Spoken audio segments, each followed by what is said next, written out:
క్రీస్తునందు ప్రియమైన సహోదరి సహోదరులకు వందనాలు తెలియపరుస్తున్నాను.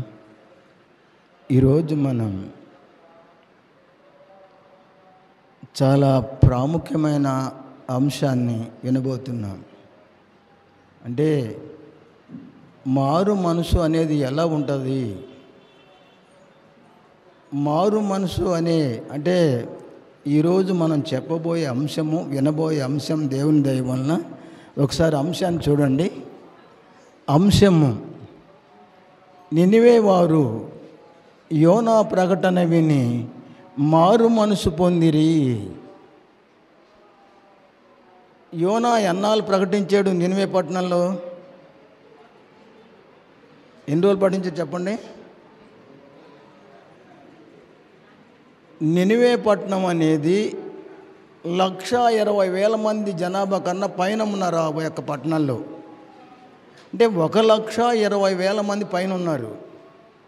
ఆ నినివే పట్టణం నుంచి ఒక దరి నుంచి ఒక దరికి పోవాలంటే 3 రోజులు పట్టిద్దంట, అది నడిచిపోతాం వల్ల. అలాంటిది నినివే పట్టణం వెళ్ళటానికి ఒక దరి నుంచి ఒక దరికి వెళ్ళడానికి 3 రోజులు పట్టింది ప్రయాణం. అలాంటిది యోనా ఒక్కరోజు మాత్రమే లోపలికి వెళ్ళాడు.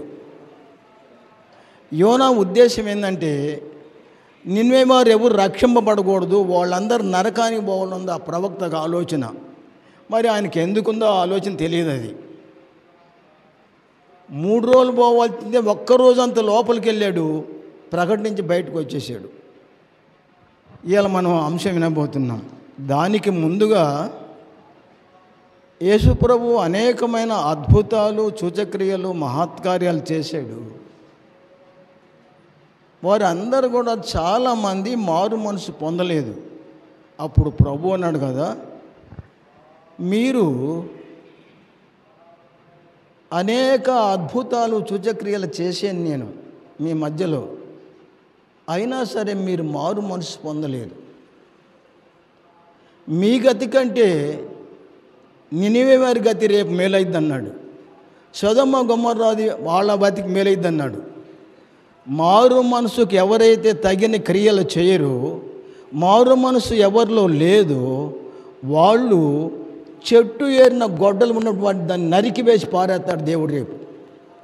ప్రతి క్రైస్తవునికి మారు మనసు తగిన క్రియలు ఉండాలి. తగిన క్రియలు లేకపోతే ఫలాలు లేని వృక్షంలో ఉంటాడు ఆ మనుషుడు. అతని దగ్గర ఏ ఫలము లేదు, ప్రార్థన లేదు, ఆసక్తి లేదు, భక్తి లేదు, ఒట్టి అలా అంటే కాపుగా ఆయన వృక్షంలో ఉంటాడు ఆ మనిషి. అందుకని యోహాను అన్నాడు, దీన్ని అంటే చెట్లు వేరున గొడ్డలు ఉంచబడి ఉంది, ఫలింపిన ప్రతి చెట్టు కూడా నరకబడి అగ్నిలో వేయబడును. మారు మనసు పొందని ప్రతి ఒక్కడు కూడా అదే గతి పట్టింది రేపు. మారు మనసుకు తగిన ఫలం ఫలించాలి. క్రైస్తవులనే ప్రతి ఒక్కడు కూడా మారు మనసు జీవితం లేకుండా ఒకవేళ నాటకీయంగా పేదవాళ్ళతో ప్రార్థన చేసి ఇక్కడ ఉండవచ్చు, కానీ ఖచ్చితంగా నరకాన్ని తప్పించుకోలేరు. తీర్పు అనేది క్రీస్తు సంఘంలో ఉన్న వాళ్ళకే. మేకల గొర్రెలంటే వీళ్ళే, బుద్ధి లేని కర్రలు 5 బుద్ధి లేని వాళ్ళు 5 బుద్ధి గల అంటే వీళ్ళే, బయట ఉన్న వాళ్ళు కాదాళ్ళు. గుర్తుంచుకోండి, చాలా కిటికీల అంశం ఇది, చాలా ప్రాముఖ్యమైన అంశం. మన క్రైస్తవులో ఒక మారు మనసు ఎలాంటిదై ఉండాలో తెలుసుకుందాం మనం ఈరోజు. చూడండి, మత్తయి సువార్త 11వ అధ్యాయము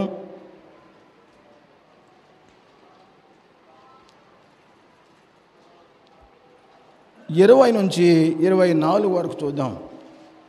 మత్తయి సువార్త 11వ అధ్యాయము 20 నుండి 24 వరకు చూద్దాం. నేను చదువుతున్న చూడండి. 11వ అధ్యాయము 20 నుంచి చూద్దాం. పిమ్మట ఏ పట్టణంలో ఆయన విస్తారమైన అద్భుతములు చేసెనో ఆ పట్టణముల వారు మారు మనసు పొందకపోవటం వలన ఆయన వారిని నిట్లు గద్దింపసాగాను. ఆయన అనేక పట్టణాల్లో, పల్లెల్లో, అనేక ప్రాంతాల్లో వాక్యాన్ని బోధించాడు. అద్భుత కార్యాలు, సూచక్రియలు చేశాడు. చేసిన వారు, విన్నవారు మారు మనసు పొందకపోవటం వలన ప్రభు వాళ్ళని ఏ విధంగా గద్దిస్తున్నాడో చూడండి. ప్రభువే గద్దిస్తున్నాడు మారు మనసు లేని వాళ్ళని. చూడు ఏమన్నాడు ఆయన, 21వ వచనం. అయ్యో కొరాజీనా, అయ్యో బెత్సయిదా, మీ మధ్యన చేయబడిన అద్భుతములు తూరు సీదోను పట్టణములు చేయబడిన ఎడల ఆ పట్టణంలో వారు పూర్వమే గోనెపట్ట కట్టుకుని బూడిద వేసుకొని కూర్చోండి, బూడిద వేసుకొని మారు మనసు పొంది ఇందురు. అయ్యో కొరాజీనా, బెత్సయిదా, నేను గనక పూర్వం ఉండి వాళ్ళకి వాక్యం బోధిస్తున్నట్టే వాళ్ళు పూర్వం అంది ఆనాడే గోనె పట్ట కట్టుకుని బూడిదలో కూర్చుని మారు మనసు పొంది ఉండేవాళ్ళు, నేను అప్పుడుండి బోధిస్తున్నట్టే అని ప్రభు అన్నాడు. మారు మనసు ఇన్న వాళ్ళకి మారు మనసు రాకపోవటం వలన వాళ్ళని ప్రభు గద్దిస్తున్నాడు. మనలో ఎంతమందికి మారు మనసు ఉంది చెప్పండి? నేను ఖచ్చితంగా మారు మనసు పొందాను, దానిలో నడుస్తున్నాను చెప్పేవాళ్ళు చెప్పండి. గొప్ప పరిచర్య కన్నా మంచి ప్రవర్తన గొప్ప. నీవు మార్పు చెందకపోతే, మారు మనసు పొందకపోతే నీవు కేవలం ఒట్టివాడివే. నీ దగ్గర భక్తి లేదు, భయము లేదు, నీ దగ్గర క్రియలు కూడా లేవు. మారు మనసు అంటే పూర్తిగా మారిపోవాలి. ఒకటి గుర్తుంచుకోండి, మీకు బయట మాట చెప్పబోతున్నాను. ఒకటి, మీరందరూ స్త్రీలు, మీరు రైసు నీళ్ళలో కడిగి పెడతారు, తర్వాత రూపాంతరం చెంది మారిపోయి మెత్తగా అవుతాయి తినడానికి. పౌలు అటు వరకు మళ్ళీ ఏమో చాలా మందిని చంపాడు, తర్వాత తన్ను తానే దాసునిగా చేసుకున్నాడు. రూపాంతరం చెందాలి మారు మనసు అంటే. మారు మనసు పూర్తిగా మారు మనసు పొందాలి. క్రైస్తవుడు క్రీస్తును తన జీవితంలో క్రీస్తు లేకపోతే ఆ యొక్క భక్తి, ఆ యొక్క పరిచర్య మొత్తం వేస్ట్ అయిపోతుంది. సామాన్యం కాదు ఇది. ఎక్కువసేపు కూడా వాక్యం వినలేను మనం. జీవంగల మాటలో అనేక వాళ్ళు రాత్రింబవుళ్ళు విన్నారు కొంతమంది, తెలుసా దేవుని వాక్యాన్ని. మారు మనసు లేని వాళ్ళ దగ్గర భక్తి ఉండదు, గర్వం ఉంటుంది, అహంభావం ఉంటుంది, లోబడే మనసు ఉండదు, ఎటుపడితే అటు పరిగెలుతూ ఉంటారు. వాళ్ళ దగ్గర నికరం ఉండదు. రేపు నువ్వు ఒరిజినాలిటీవో కాదు అక్కడ తెలిసింది. రేపు నువ్వు మారు మనసు నీకు ఉందో లేదో రేపు ఆయన పరీక్ష చేస్తాడు. రేపు ఒకవేళ నాకు మారు మనసు ఉందా పైకి చెప్పింది ఎవడన్నా అంటే ఒకళ్ళు కూడా రెస్పాన్స్ ఇవ్వట్లేదంటే, రెస్పాన్సిబుల్ ఇవ్వట్లేదంటే ఎంత విషయం చూడండి. అది మారు మనసు లేని వ్యక్తి పరలోకంలో ఉండడు. చూడేమన్నాడు మళ్ళీ 23వ వచనం చూడండి, 22వ వచనం చూడండి. విమర్శ దినమున మీ గతి కంటే తూరు సీదోను పట్టణం వారి గతి ఓరదై ఉండునని మీతో చెప్పుచున్నాను. కపెర్నహూమా, ఆకాశం మట్టుకు హెచ్చింపబడిదవా, నీవు పాతాళం వరకు దిగిపోవుదవు. నీలో చేయబడిన అద్భుతములు చూడు, నీలో చేయబడిన అద్భుతములు అంటే సొదొమలో చేయబడిన ఎడల అది నేటి వరకు నిలిచి ఉండును. విమర్శ దినమున మీ గతి కంటే సొదొమ దేశవారి గతి ఓరదై ఉండునని మీతో చెప్పుచున్నాను. సామాన్యం కాదు ఈ మాటలు.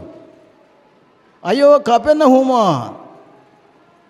పక్షవాయగల ఎత్తుకుని నాకు లేపాడు, చనిపోవాలని బాగు చేశాడు. నీలో చేయబడిన అద్భుతములు సొదొమలో నేను చేసినట్టు తప్పుడు అది నేటి వరకు ఉండేదే. అయినా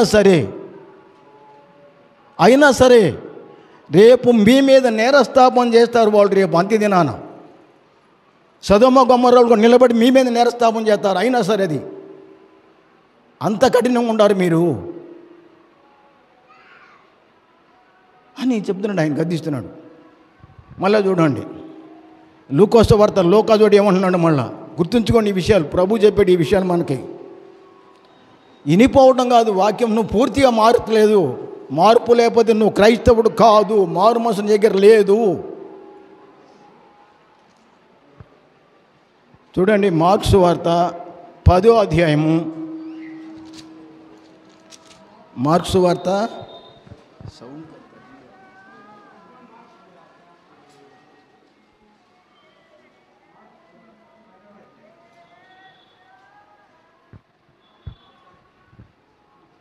చూడండి, క్లారిటీగా ఇది చదవండి, వినండి.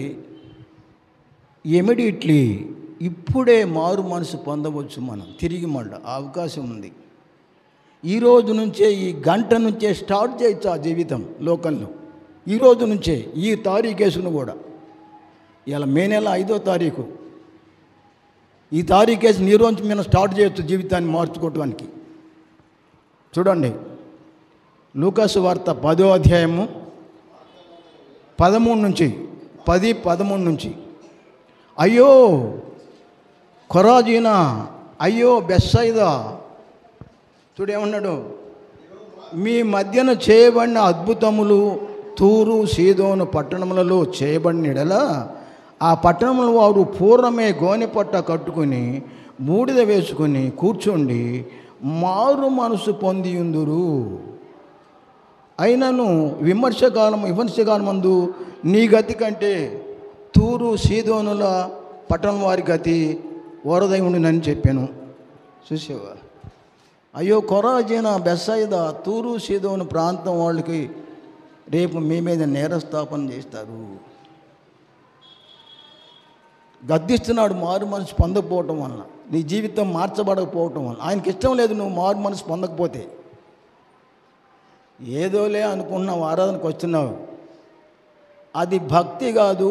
నిందలైనా అవమానములైనా క్రీస్తు కోసమే మనం జీవించాలి. క్రీస్తు నీ జీవితంలో లేకపోతే నీ భక్తి, నీ ప్రార్థన, నీ విశ్వాసం మొత్తం వ్యర్థమే. Completed by. చూడేమన్నాడు మళ్ళీ ఆయన, ఆ 15 వచనం చూడండి. ఓ కపెర్నహూమా, ఆకాశం మట్టుకును హెచ్చింపబడిదవా, నీవు పాతాళం వరకు దిగిపోయేదవు. చూడండి, మీ ఎదుట నేను, మీ మాట వినువాడు నా మాట వినును, మిమ్మును నిరాకరించువాడు నన్ను నిరాకరించును, నన్ను నిరాకరించువాడు నన్ను పంపిన వాడిని నిరాకరించును. చూసేవా, అంటే ఎవరైతే ఈ వాక్యం వింటారో వాళ్ళు మీ మాట వింటే నా మాట కూడా వింటారు. వాళ్ళు నీ మాట వినిపోతే నా మాట వినరు. ఒకవేళ నా మాట విన్నవాడు నన్ను చేర్చుకున్నవాడు నా యొక్క తండ్రి మాట కూడా విన్నవాడు. కనుక మారు మనసు పొందనటువంటి వాళ్ళ గురించి ప్రభు ఇలా గద్దిస్తున్నాడు. ఎంతమంది మనం మారు మనసు పొందేము? అసలు మారు మనసుకున్నటువంటి ఆ విలువేంటి, ఆ పద్ధతి ఏంటి? ముక్కోపి ఉంటాడా మారు మనసులో? మరి చండాలమైన భాషను ఉపయోగిస్తాడా? కుట్ర, అసూయ, ద్వేషం అన్నీ లోపల ఉంటాయా? పరిశుద్ధమైన హృదయం నీలో లేకపోతే క్రీస్తు ఒక్క నిమిషం కూడా నీలో ఉండడు. జ్ఞాపకం భక్తి అంటే వినిపోవటం కాదు, ఆచరణలోకి తీసుకోవాలి, దాని జీవితంలో భాగం చేసుకోవాలి. అప్పుడే నువ్వు సరి అయిన మారు మనసు పొందిన వ్యక్తి అవుతావు. అందుకే వాళ్ళు దూషింపబడి బదులు దూషించలేదు. క్రీస్తుపై ఉమ్మి వేసినా మళ్ళీ ఆయన ఏమనలేదు. ఆయన మారు మనసు నిమిత్తమైన పోరాటం అది. ఇప్పుడు మనం అంశంలోకి వెళ్ళబోతున్నాం. చూడండి, లూకాసు వార్త 11వ అధ్యాయము 32వ వచనం చూడండి. 11:32 వచనం. లూకాసు వార్త 11వ అధ్యాయము 32వ వచనం అక్కడ చూడండి. ఇక్కడ చూడు, ప్రభు ఏమంటున్నాడు, నినివే మనుషులు చూడు విమర్శ దినమందు ఈ తరము వారితో కూడా నిలువబడి వారి మీద నేరస్థాపన చేయుదురు. వారు యోనా ప్రకటన విని మారు మనసు పొందిరి. ఇదిగో యోనా కంటే గొప్పవాడు ఇక్కడ ఉన్నాడు. చూసావా, నినివే వారు ఈ లేచి ఈ యొక్క పట్టణం వారి మీద నేరస్థాపన చేస్తారు రేపు అంత్యదినాన. రేపు ప్రభు రాకల్లో ఆవేళ నినివే వారు లేచి నేరస్థాపన చేస్తారు. ఎందుకంటే నినివే వారు యోనా ప్రకటన విని మారు మనసు పొందిరి. మరి మనం ఎన్నాల్చుంటున్న వాక్యం మారు మనసు పొందుతున్నామా? పొందేమా? ఇక్కడ ఉన్న వాళ్ళు మారు మనసు పొంది బాప్తిని తీసుకున్నారా, పొందకుండా తీసుకున్నారా? పొందే కదా. మరి ఎందుకు లేదు అది? అందుకనే ప్రకటనలు అన్నాడు, నీ దగ్గర మారు మనసు లేదు, తిరిగి మళ్ళీ మారు మనసు పొందితేనే, లేకపోతే నేను తీసివేస్తానన్నాడు.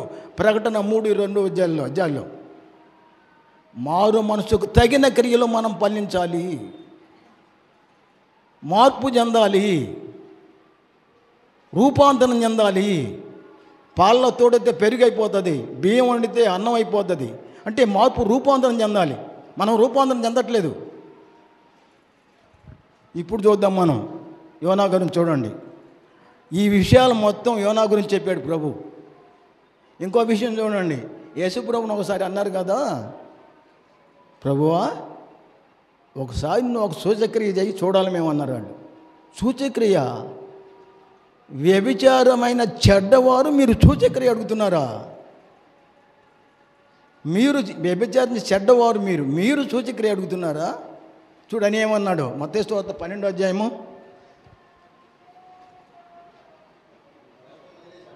38వ వచనం. 12:38 చూడండి. 12వ అధ్యాయం 38వ వచనం.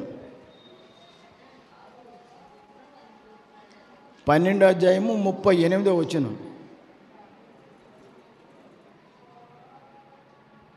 చూడండి, మత్తయి సువార్త 12వ అధ్యాయము 38వ వచనం కానీ చూడండి ఏమన్నాడు. చూడండి, ఇక్కడ ఏమన్నాడు ఆయన.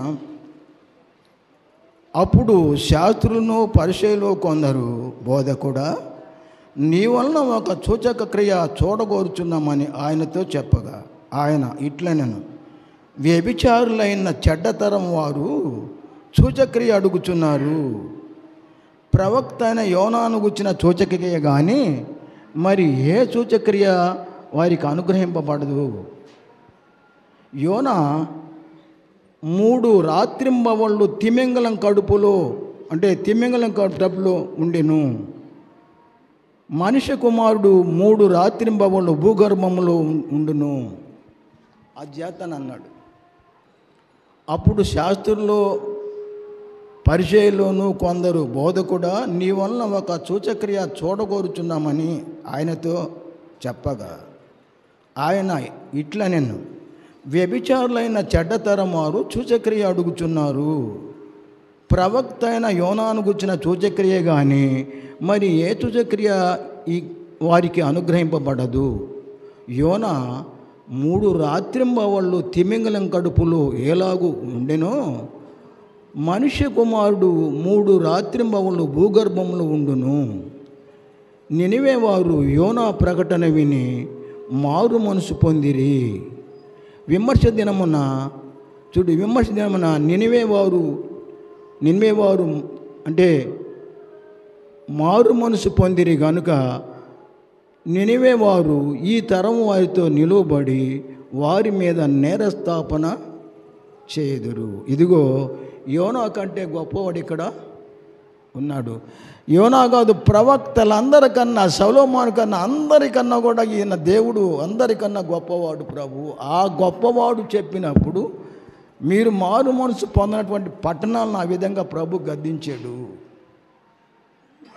విశ్వాసము లేని మూర్ఖతరం వాళ్ళని శిష్యులను అనేక సార్లు గద్దించాడు. శిష్యులను కూడా తన సేవాకాలంలో శిష్యులకు బాగా తరబిదిచ్చాడు ఆయన. ఇప్పుడు చూడండి, యోనా గ్రంథము అంటే ఈరోజు అంశానికి వెళ్తాం అంతే, ముగించబోని వాక్యాన్ని త్వరగా ముగించుకుందామని. చూడండి,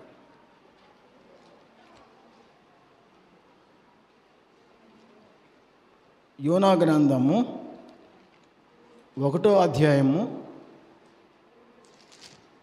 చూడండి, యోనా గ్రంథం 1వ అధ్యాయం మేకాకు ముందు ఉంటుంది, ఆమోస్కి ముందు ఉంటుంది, మేకా యోనా తర్వాత ఉంటుంది. చూడు, ఇక్కడ యోనా గ్రంథం యెహోవా వాక్కు, యోనా గ్రంథం 1వ అధ్యాయం 1 నుంచి, యోనా గ్రంథం 1వ అధ్యాయం 1 నుంచి, యెహోవా వాక్కు అమిత్తయి కుమారుడైన యోనాకు ప్రత్యక్షమై ఇలాగు చెలవిచ్చెను, నినివే పట్టణస్థుల దోషము నా దృష్టికి ఘోరమాయను గనుక నీవు లేచి నినివే మహాపట్నంకు పోయి దానికి దుర్గతి పట్టునని ప్రకటింపుము. చూడు సందర్భం చూడండి. అమిత్య కుమారుడైన వంటి యోనాకు దేవుని వాక్యం వచ్చింది. యోనాతో అన్నాడు, యోనా, నినివే పట్టణం వారి యొక్క దోషం నా దగ్గరకు వచ్చింది, అది బహుఘోరంగా ఉంది కనుక నువ్వు వెళ్ళు, దానికి దుర్గతి పడ్డిద్దని ప్రకటించమని చెప్పాడు. ఈ మాట చెప్పాడు వినాలి కదా. ఈయన నా ఇష్టం లేదు పోవడం, ఆయనకి ఎందుకో కానీ మనకు తెలియదు. అసలు వాళ్ళు రక్షణ పడవద్దు, వాళ్ళు సావాలని ఉంది యోనాకి. చూడు ఈయనేం చేశాడు, ఆయన పొమ్మని చూడు ఈయనేం చేశాడు. చూడండి 2వ వచనం. అయితే యెహోవా సన్నిధిలో నుండి తర్షీషు పట్టణమునకు పారిపోవాలని యోనా యొప్పే పోయి తర్షీషునకు పోవు ఒక ఓడను చూసి ప్రయాణమునకు కేవు ఇచ్చి యెహోవా సన్నిధిలో నిలువక ఓడలో కూడా తర్షీషునకు పోవుటకు ఓడ ఎక్కాను. ఏం చేశాడండి ఈయన? నినివేకి బొమ్మ అంటే ఈయన ఏం చేశాడు? ఆయన పోవడానికి ఇష్టం లేదు, అందుకనే నినివేకి పోకుండా తర్షీషునకు టికెట్ తీసుకున్నాడు, వాడెక్కేశాడు. వాడెక్కి వాడ ఎక్కటం సరాసరి అడుగు భాగంలోకి వెళ్ళిపోయి కానీ గాఢ నిద్రపోతున్నాడు బాగా. అప్పుడు యోనాను గురించి దేవుడు లేచాడు, తుఫాను లేపాడు సముద్రం మీదకి. సముద్రానికి అధిపతి కదా దేవుడు. యోనా పొమ్మన్నా కాడ పోలేదని ఇంకొక వాడెక్కాడని మొత్తం తుఫాను లేచింది భయంకరంగా. అప్పుడు ఓడ నాయకుడు లేచి అన్నాడు, అయ్యో మొత్తం ఓడ మునిగిపోయేట్టుగా ఉంది, మొత్తం సరుకులు మొత్తం పారేయండి. మొత్తం సరుకులు పారేసిన తర్వాత ఎవరు దేవతని వాళ్ళు ఎవరు దేవుని వాళ్ళు ప్రార్థన చేయండి, భయంకరంగా ఉంది, ఇప్పుడు ఇది తుఫాను ఆగేటట్లేదని చెప్పాడు. చెప్పగానే అందరి దగ్గరికి పోయి చెప్తున్నాడు వీర నాయకుడు. చెప్తూ అందరు చెప్పిన తర్వాత కిందకి పోతే ఈయన ఒక్కడే నిద్రపోతున్నాడు బాగా. పైగా మామూలు నిద్ర కాదు, గాఢ నిద్రపోతున్నా అంట. ఈయన మూలంగానే వచ్చిన తుఫాను అది. చూడండి ఎంత విచిత్రం. చూడండి దేవుడు ఎలాంటి దేవుడు, ఎలాంటి అద్భుత క్రియలు తన దాసుల ద్వారా చేసాడో జ్ఞాపకం ఉంచుకోండి. అంటే ఈయన పోయి అన్నాడు, ఓయి నిద్రపోతా, భయంకరంగా తుఫాను వస్తుంది, నువ్వు లేచి దేవునికి ప్రార్థన చేయమన్నాడు.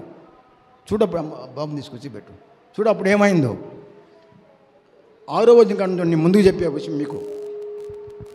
6వ వచనం కాడ నుంచి, అప్పుడు ఓడలోను అతని ఎదుటను వచ్చి, ఓయి నిద్రపోతా, నీకేమి వచ్చినది, లేచి దేవుని ప్రార్థించుము, మనము సావకుండునట్లు దేవుడు మనయందు కనికరించునేమో అనెను. అంతలో ఓడవారు, ఎవరిని బట్టి ఇంత కీడు మన మీద సంభవించినది, మనము చీట్లు వేయదాం రండి అని అందరూ చెప్పుకున్నారు. చూడండి, ఎవరిని బట్టి ఇంత కీడు మనకు వచ్చింది, భయంకరంగా సముద్రం ఎంత భయంకరంగా తుఫాను ఆగట్లేదు అని చెప్పేవారు అందరూ అనుకున్నాక సీట్లు వేసారు అందరు కలిసి. సీట్లు వేస్తే ఆ సీటు యోనా మీదకి వచ్చింది. అప్పుడు యోనాని అన్నారు, ఆ మొత్తం ఓళ్ళలో ఉన్న అందరు పోగే చూడు యోనాని ఏమని అడిగారు. చూడండి ఇక్కడ ఇట్లు లేకపోవడం ఇబ్బందికరంగా ఉండదు. చూడు ఇక్కడ ఏమైంది,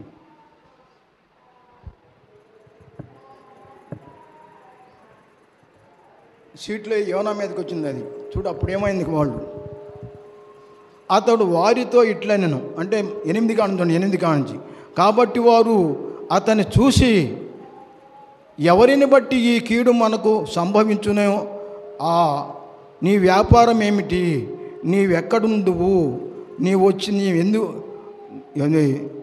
ఎక్కడి నుండి వచ్చితివో, నీ దేశమేదో, నీ జనమేదో, ఆ సంగతి అందు మాకు తెలియజేయమనగా, నువ్వే దేశం నీది, ఏ జనం నీరు ఆ సంగతి మాకు తెలియజేయమని చెప్పారు యోనాని. అంతమందిలో చూడు అప్పుడు యోనా ఏమన్నాడు?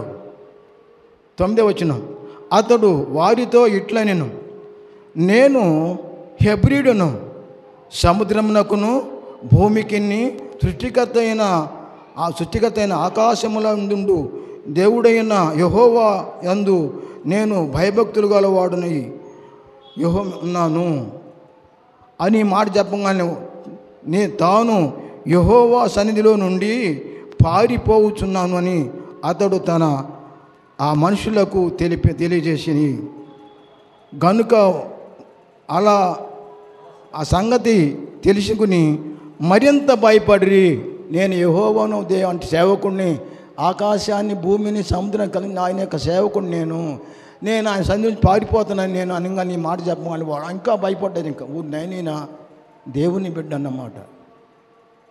అందరూ ఇంక భయపడ్డారు ఆయనకి. చూడు అప్పుడు ఏమన్నారు? ఇక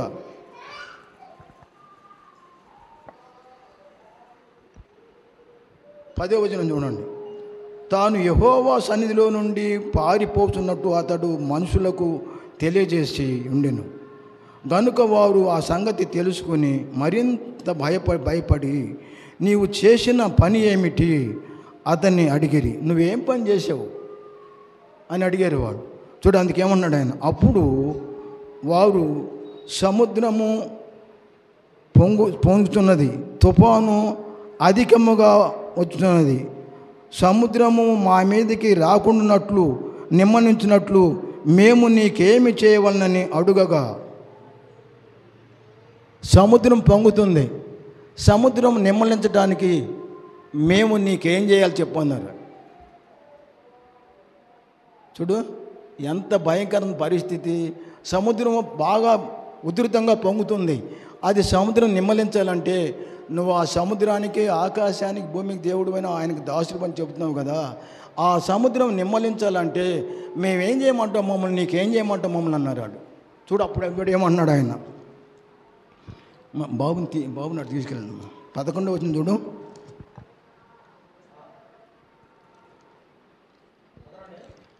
చూడండి ఈ విషయం.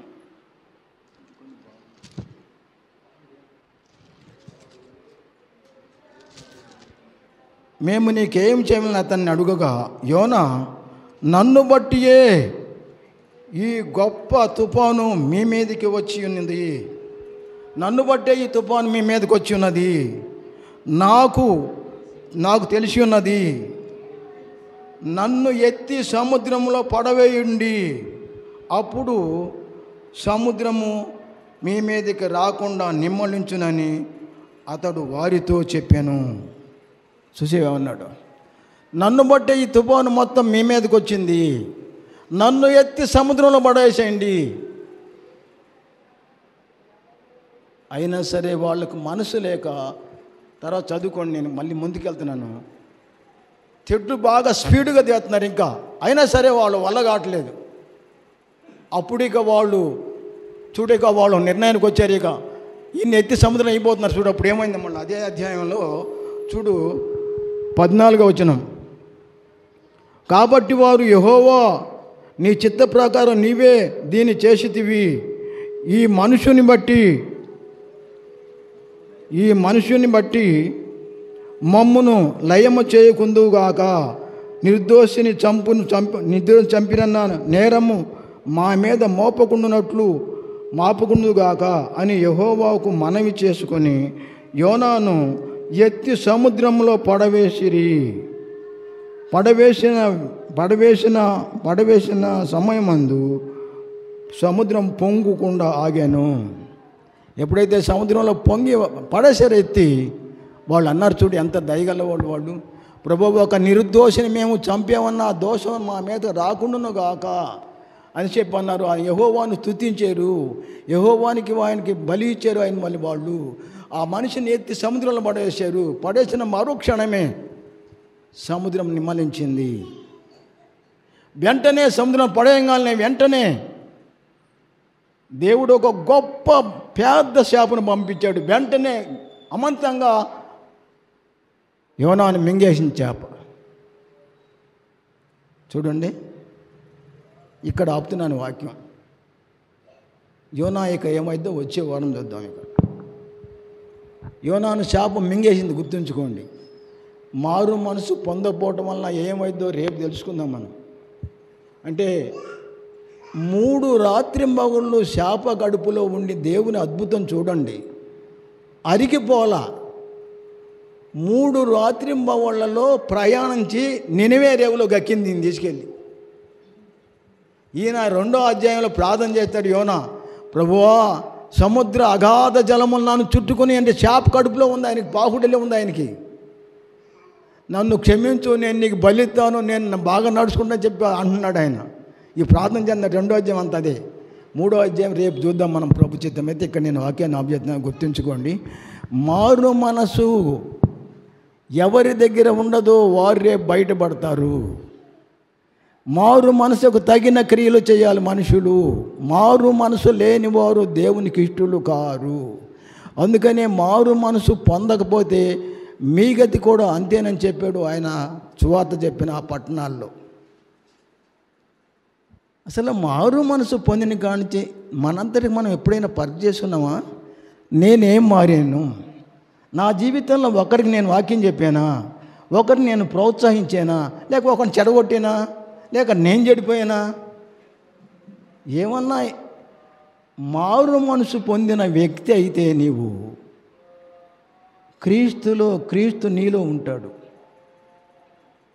మారు మనసు లేకపోతే నువ్వు దేవునికి ఇష్టడుగా ఉండలేవు. సరైన మారు మనసు పొందాలి. మారు మనసు పొందకపోవటం వలన నీవు ఆరాధనకు వస్తున్నావు పోతున్నావు, అంతేగాని ఒక నాటకంగా ఉంది, కానీ ఇది భక్తిగా లేదు. కాలాన్ని ఆదివారం కాలం వెళ్ళబుచ్చడానికి రాకూడదు. భక్తి కలిగి రావాలి, పట్టుదల కలిగి రావాలి. భక్తికి ఒక నిరీక్షణ ఉంది, ఒక ఆధారం ఉంది, ఒక పట్టుదల ఉంది. ఇవన్నిటితో కూడి ఉండాలి భక్తుడు అనేవాడు. షడ్రకు మేషకు అభ్యర్థం, అందుకే వాళ్ళు అగ్నిగుండం వేసిన ఓకే అన్నారు వాళ్ళు. మారు మనసు తగిన క్రియలు చేయాలి.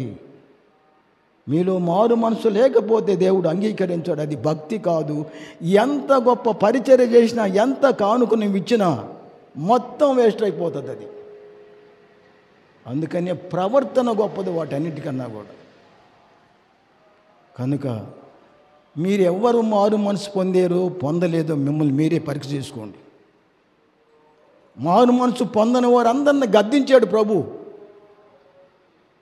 చూడండి, రేపు చెప్తే మీకు వచ్చే వారం అది. ప్రభు చిత్తమై బ్రతికుంటే రేపటితో అయిపోతుంది అది. ఒక విషయం గుర్తుంచుకోండి, పౌలు అన్నాడు, నేను వచ్చినప్పుడు మీకు ఇష్టలుగా ఉండనేమో, నేను వచ్చినప్పుడు నేను మీకు ఇష్టడుగా ఉండనేమో, ఒకవేళ మీరు నాకు ఇష్టడుగా ఉండనేమో. ఒకవేళ మునుపు పాపము చేసి మారు మనసు లేనటువంటి వాళ్ళు మళ్ళా కక్ష, అసూయ, ద్వేషము ఇవన్నిటిలో నిమగ్నమై ఉండి వాళ్ళ మూలంకంగా మారు మనసు పొందని అనేకుల విషయమై నేను దుఃఖపడవలసి వచ్చిదేమో అని భయపడుతున్నాను అన్నాడు ఆయన. మారు మనసు పొందని అనేకుల విషయమై నేను దుఃఖపడవలసి వచ్చిదేమో అన్నాడు ఆయన. 2 కొరింథీ పత్రికలో ఆ మాట రాసి ఉంది. ఇప్పుడు బొమ్మకండి, నేను బాటలాడికి నేను వాక్యం గుర్తుపెట్టుకోండి. నువ్వు మారు మనసు పొందేవో లేదో నువ్వే అర్థం చేసుకోలేక ఇంటికి పోయి నీకు నువ్వే ప్రశ్న వేసుకో. నేను మారు మనసు తగిన ఫలం ఫలిస్తున్నానా? దేవుడు ఒక నీ దగ్గరికి వస్తే నువ్వు వృక్షంగా ఉండవు. కమాన్, నీ దగ్గర ఎన్ని పొలాలు ఉన్నాయి? ఎవరికేమి ఇచ్చావు? నువ్వు ఎవరి కోసం ప్రార్థన చేసావు? ఎవరికి నువ్వు 10 ఇచ్చావా? ఎవరికి నువ్వు 100 ఇచ్చావా? ఏమన్నా ప్రార్థన చేసావు ఎవరి కోసం? నువ్వు నీ దగ్గర ఏమీ లేకపోతే నరకానికి పంపిస్తాడు దేవుడు. తప్పదు అది. రేపు భాష కూడా మారిపోవాలి. చెడు భాష రాకూడదు. మాటకు తీర్పు ఉంది రేపు. సామాన్యంగా అది భక్తి అంటే ఒక పట్టుదలది. మారు మనసు పొందని అనేకులను గురించి నేను దుఃఖపడి వచ్చినేమోనని నాకు భయం వేస్తుంది అన్నాడు ఆయన. రేపు మనం చూద్దాం మారు మనసు మీలో ఎంతమంది ఉందో మీరే ప్రశ్న వేసుకోండి. వాక్యాన్ని ఆబ్జెక్ట్ దేవుడు మనకి ఈ విషయాన్ని తెలియపరిచిన ఆయనకి, ఆయన కుమారుడైన యేసుక్రీస్తు ద్వారా మనందరి పక్షంగా కృతజ్ఞతాస్తుతులు చెల్లుతున్నాం. మీ అందరికీ వందనాలు తెలియపడుతున్నాను. నా కోసం మీరు ప్రార్థన చేయండి, మీకోసం నేను ప్రార్థన చేస్తాను.